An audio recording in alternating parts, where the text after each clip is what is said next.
Hello guys, welcome to our YouTube channel the online education point. इस video में हम आपके लिए इंग्लिश का प्रैक्टिस सेट 18 लेकर आए हैं, जो नेवी एयरफोर्स दोनों के लिए इम्पोर्टेंट है। और ये प्रैक्टिस सेट बेसिकली नेवी के पैटर्न पर आधारित है। ठीक, तो चलिए शुरू करते हैं। और हमारा फर्स्ट क्वेश्चन है, आपको बताना है, आर्टिकल से है कि बताना है आपको कौन सा आर्टिकल यहाँ पर होगा। और आपका क्वेश्चन है 5th नंबर में, Indian express is also published from Delhi. And आपको बताना है कि इसमें कौन सा आर्टिकल होगा। आपके फर्स्ट ऑप्शन में है ए, सेकंड में है एंड, थर्ड में है द एंड फोर्थ में है नो आर्टिकल। तो जो फिफ्थ का करेक्ट आंसर हो जाएगा वो आपका सी नंबर करेक्ट हो जाएगा। ठीक, और न्यूज़पेपर के नाम के पहले आपको डिफिनिट आर्टिकल का इस्तेमाल किया जाता है, यानी यूज किया जाता है। तो डिफिनिट आर्टिकल यहाँ पर आपका द है। ठीक, और मैं ये वीडियो आपका आर्टिकल में अभी तक तो एक ही वीडियो प्रोवाइड कराया हूँ। ठीक, जल्द ही आपको आर्टिकल कंप्लीट करा दिया जाएगा और उस पर वीडियो पर मैं भी काम कर रहा हूँ। इतना तो आप जानते हैं कि डिफिनिट आर्टिकल द को कहा जाता है, क्योंकि मैं एक वीडियो में आपको रूल बता चुका हूँ कि डिफिनिट और इनडिफिनिट आर्टिकल किसे कहा जाता है। तो आपका ये फिफ्थ का सी नंबर आपका करेक्ट हो जाएगा। ठीक, नेक्स्ट आपका आर्टिकल से ही है 6 नंबर। आपको बताना है कि dash Ganga is Holi river in India. आपको बताना है कि कौन सा आर्टिकल होगा। एंड आपके फर्स्ट ऑप्शन में है ए, सेकंड में है एन, थर्ड में है द, फोर्थ में है नो आर्टिकल। तो जो 6 का करेक्ट आंसर हो जाएगा वो आपका सी नंबर करेक्ट हो जाएगा। ठीक, और सी नंबर क्यों करेक्ट होगा ये भी जान लेते हैं। तो जो नदी के नाम है, जो भी नदी के नाम है, उसके पहले आप डिफिनिट आर्टिकल का इस्तेमाल करेंगे। और डिफिनिट आर्टिकल आपका कौन सा है? तो जो आपका डिफिनिट आर्टिकल है वो सी नंबर आपका डिफिनिट आर्टिकल है। ठीक, नेक्स्ट देखते हैं 7th नंबर भी आपका आर्टिकल से ही है। और मैं आर्टिकल से क्वेश्चन इसलिए ले रहा हूं क्योंकि आर्टिकल का मैं वीडियो बना चुका हूं और बना भी रहा हूं। तो यदि आप नहीं देखे हैं तो जाइए और उससे देखिए। अब मैं जल्द ही आर्टिकल के वीडियो पार्ट 2 लेकर आऊँगा और उसमें मैं आपको क्वेश्चन के साथ आपको रूल बताऊंगा। और 7th नंबर देखते हैं। 7th नंबर में है dash Everest is the highest peak के ऑफ द हिमालयाज। और बताना है कि इसमें से कौन सा आर्टिकल होगा। आपका फर्स्ट ऑप्शन में दिया हुआ है ए, सेकंड में द, थर्ड में एंड, फोर्थ में नो आर्टिकल। तो जो 7th का करेक्ट आंसर हो जाएगा वो आपका डी नंबर करेक्ट हो जाएगा, यानी आपका 7th का डी नंबर करेक्ट होगा। नेक्स्ट देखते हैं। और डी नंबर क्यों होगा? क्योंकि पहले तो आप रूल समझ लीजिए।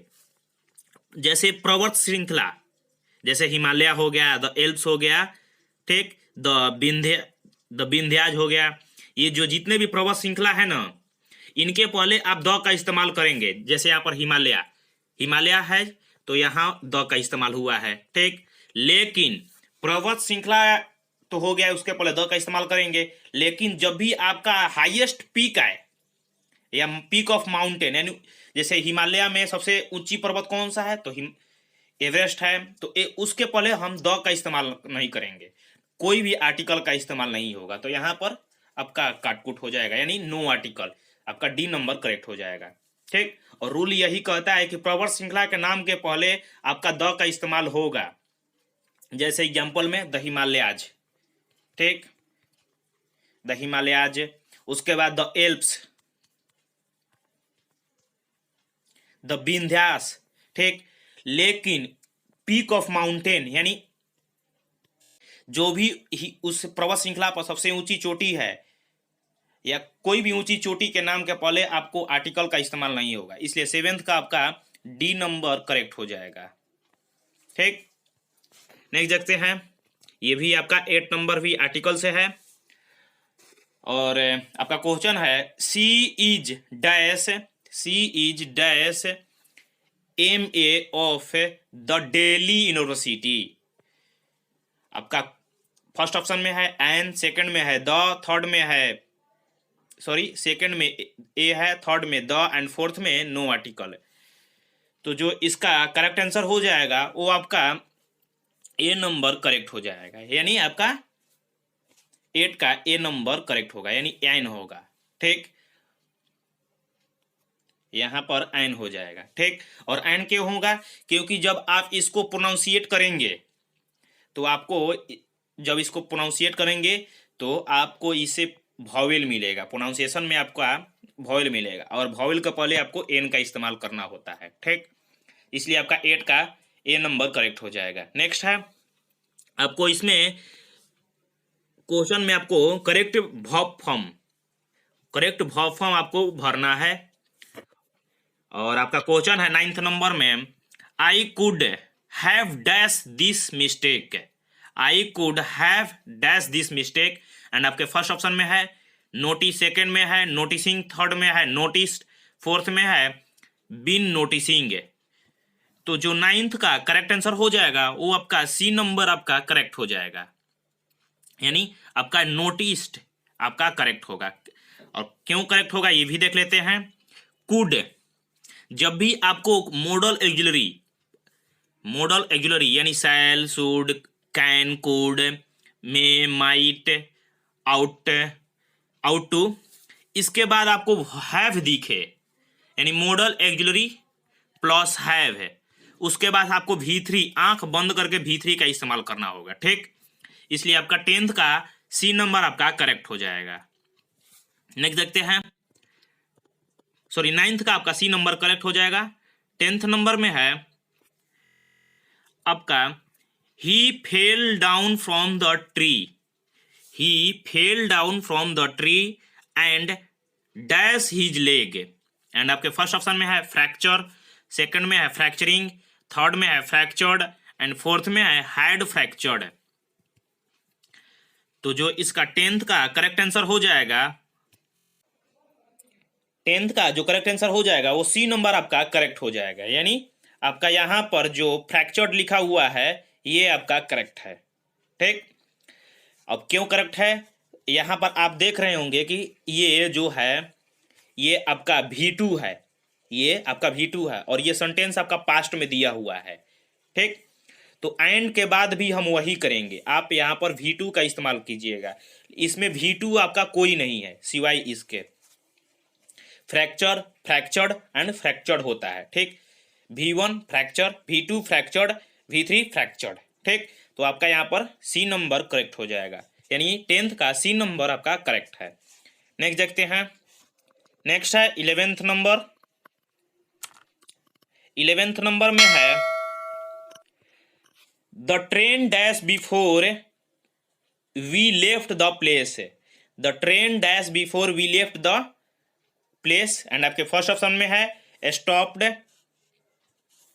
फर्स्ट ऑप्शन में है स्टॉप्ड, सेकंड में है हैज स्टॉप्ड, थर्ड में है हैड स्टॉप्ड, एंड फोर्थ में है वाज स्टॉपिंग। आपका जो 11th का करेक्ट आंसर हो जाएगा वो आपका सी नंबर आपका करेक्ट हो जाएगा। ठीक, आपका ये सी नंबर करेक्ट हो जाएगा। अब क्यों करेक्ट होगा, आपको ये मालूम होगा कि जब भी आपको पास्ट इंडिफिनिट, मैं पास्ट इंडिफिनिट की बात कर रहा हूं, मैं इसका जनरल रूल बता देता हूं। आपकी जब भी वर्ब फिल करने को आए इसमें, इस तरह के सेंटेंस में आपको, तो आप पहले लास्ट वाले को देखिए, ये किस में है, आपका पास्ट में है, यानी पास्ट इंडिफिनिट में है, यानी सिंपल पास्ट में है। ठीक, तो यहां पर आपका पास्ट परफेक्ट आएगा। कौन सा आएगा? Past perfect.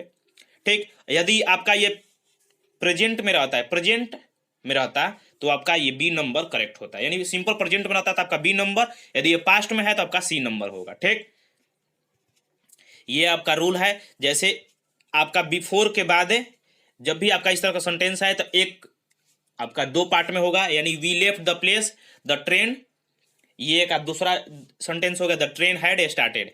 आपका एक सेंटेंस आपका इंडिफिनिट में रहेगा तो दूसरा आपका परफेक्ट में रहेगा। ठीक, अब ये प्रेजेंट में भी हो सकता है और पास्ट में भी हो सकता है। ठीक, तो आप इस तरह से आप देखकर इसे भर सकते हैं। 11th का आपका सी नंबर करेक्ट हो जाएगा। नेक्स्ट देखते हैं ट्वेल्थ नंबर में है having dash his work, having dash his work he went to bed. आपको कंप्लीट यहाँ पर जो वर्ब दिया है इसे भरना है। एंड आपका फर्स्ट ऑप्शन में है कंप्लीट, सेकंड में है कंप्लीटेड, थर्ड में है कंप्लीटिंग एंड फोर्थ में है कंप्लीटली। तो जो यहाँ पर ट्वेल्थ का करेक्ट आंसर हो जाएगा वो आपका बी नंबर करेक्ट हो जाएगा। ठीक, आपका जो ट्वेल्थ का करेक्ट होगा वो बी नंबर। अब बी नंबर क्यों करेक्ट होगा इसे भी देख लेते हैं। तो चलिए बी नंबर को देखते हैं कि बी नंबर क्यों करेक्ट होगा। Having having having dash his work, having dash his work he went to bed. आपको इस सेंटेंस से कोई मतलब नहीं होना चाहिए। ठीक, ये मतलब होना चाहिए, लेकिन आपको ऑप्शन दिया हुआ है तो आपको इस सेंटेंस से कोई मतलब नहीं होना चाहिए, तो इसको आप ना पढ़ेंगे। हैविंग के बाद जैसे आप सेंटेंस पढ़ें, आपका ये सेंटेंस इधर भी आ सकता है, ये सेंटेंस ये जो पार्ट है ये लास्ट में भी आ सकता है। ठीक, I went to bed having completed his work, he went to bed having completed his work. ठीक, ऐसे भी आ सकता है, लेकिन आपको ये सेंटेंस देखना है। ठीक, जब आप इसे देख रहे हैं तो यहां पर लिखा हुआ है हैविंग डैश हिज वर्क। ठीक, और आप यहां पर ये शब्द लिखा हुआ है having, HAVING, having plus V3 का इस्तेमाल होता है। जब भी आपको ऐसा मिले हैविंग तो आप वहां पर उसके बाद V3 का इस्तेमाल करेंगे। ठीक, नेक्स्ट देखते हैं। तो ट्वेल्थ का आपका बी नंबर करेक्ट हो जाएगा। नेक्स्ट देखते हैं, ये आपका आइडम एंड फ्रेजेस से है और ये मैं करा चुका हूं। ठीक, और इसका जो करेक्ट आंसर होगा वो आप लोग बताइएगा। और क्वेश्चन है to enjoy the music means, to enjoy the music means. ठीक, आपका जो फर्स्ट ऑप्शन में है to face the music, second में है to be very happy, third में है to suffer hardship and fourth में है टू अटेंड म्यूजिक क्लास। तो जो 13th का करेक्ट आंसर हो जाएगा वो आपका सी नंबर करेक्ट हो जाएगा। ठीक, और ये इंपॉर्टेंट है, आप इसे नोट कर लीजिए। To enjoy the music means यानी आइडम एंड फ्रेजेज है म्यूजिक के, टू एंजॉय द म्यूजिक यानी म्यूजिक को एंजॉय करना क्या कहलाता है, इसका अर्थ क्या होता है, तो टू सफर हार्डशिप। ठीक, हार्डशिप सफर करना। आपका 13 का सी नंबर करेक्ट हो जाएगा। नेक्स्ट देखते हैं। नेक्स्ट है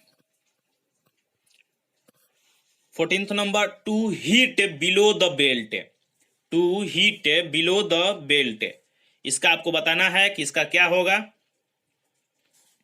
एंड आपके फर्स्ट ऑप्शन में है to argue fairly, to argue unfairly, to hit the stomach and to hit once waist. तो जो 14th का करेक्ट आंसर हो जाएगा वो बी नंबर आपका करेक्ट हो जाएगा। ठीक, आपका बी नंबर यहाँ पर सही है। अब क्यों, चलिए इसे देखते हैं कि इसका अर्थ क्या होता है। To hit below the belt, ये आपका जो बॉक्सिंग होता है ये उसका टर्म है कि to hit below the belt है।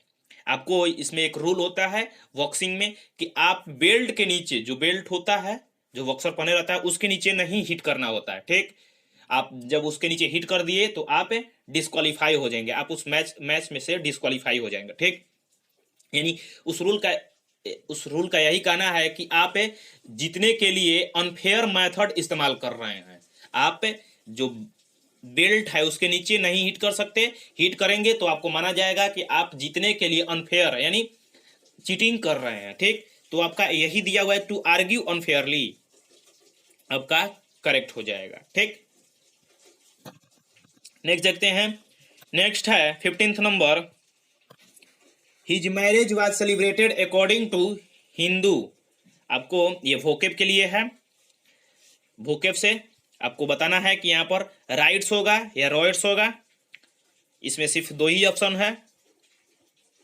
तो जो 15th का करेक्ट आंसर हो जाएगा वो आपका बी नंबर ए नंबर आपका करेक्ट हो जाएगा। ठीक, राइट्स, राइट्स यानी होता है रीति रिवाज। ठीक, आप इसे नोट कर लीजिए कि राइट्स का अर्थ होता है रीति रिवाज, रीति रिवाज। ठीक, आप इसे नोट कर लीजिए। राइट्स का मतलब होता है रीति रिवाज। His marriage was celebrated according to Hindu rites, यानी उसका जो शादी है वो कैसे सेलिब्रेट किया गया, हिंदू रीति रिवाज के अनुसार सेलिब्रेट किया गया। ठीक, सो आज के लिए बस इतना ही, और बाकी सब जितने भी क्वेश्चन हैं हम नेक्स्ट वीडियो में देखेंगे। ठीक, सो यदि वीडियो अच्छी लगी तो लाइक कर लीजिएगा और चैनल को सब्सक्राइब कर लीजिएगा। ठीक, क्योंकि हम आपको इस तरह के जो प्रैक्टिस सेट है हम आपको कराते रहेंगे। सो आज के लिए बस इतना ही।